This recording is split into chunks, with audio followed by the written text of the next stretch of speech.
can now follow me on YouTube, Facebook, and TikTok at Real Deal Clips Bahamas. The government can't change anything without the people's vote. Right. You know that the citizens could come together, and if the petition is great enough, they could stop any government law. The citizens could do that. The citizens have the power to do that. Right. Do you know that the citizens of the Bahamas have the ability to write legislation? Yeah. The citizens of the Bahamas could come together and write a legislation that benefits all of the citizens of the country. And they can engage in a civic movement to gather support for it, and it'll be near impossible for the parliament to stop them from enacting that into law. But the problem Bahamians have is that they always want to give away their power. Right. So they go and vote for the politician, right? Right. They never concern themselves with what the politician does, with the legislative pen that you give him. See, the power is not in the vote, the power is in the pen. There's no power in voting.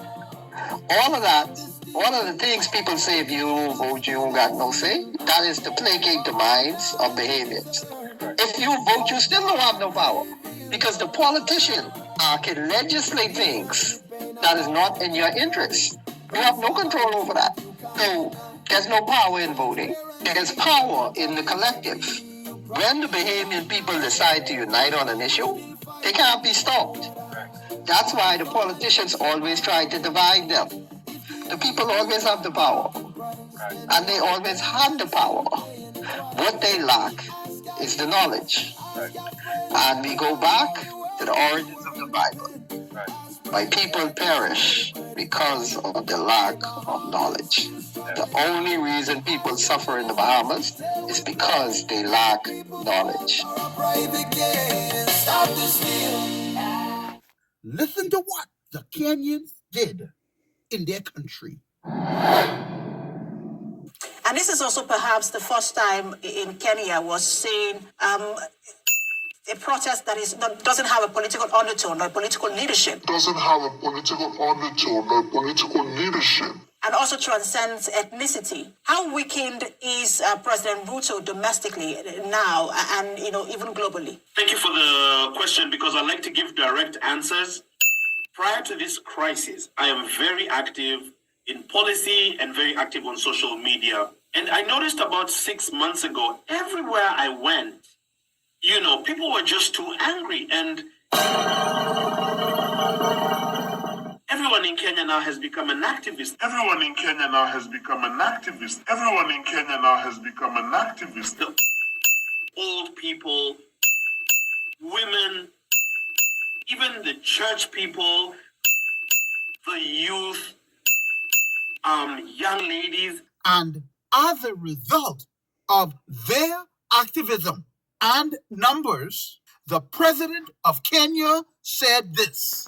Consequently, having reflected on the continuing conversation around the content of the Finance Bill 2024 and listening keenly to the people of Kenya who have said loudly that they want nothing to do with this Finance Bill 2024, I concede. And therefore, I will not sign the 2024 Finance Bill, and it shall subsequently be withdrawn, and I have agreed with these members that becomes our collective position.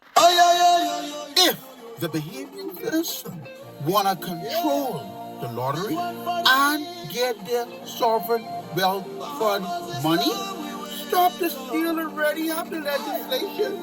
All we have to do is galvanize, speak loud, strong, and clear. Kenya did it because they didn't agree for the budget.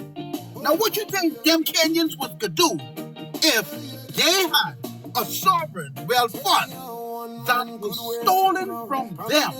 A man represent them, receive the funds, and turn around and keep the money. $20.1 billion.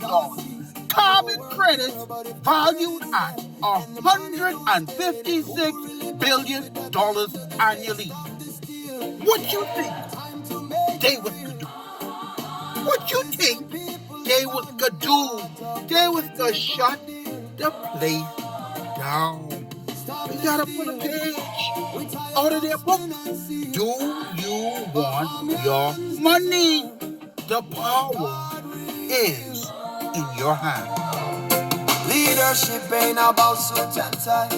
It's about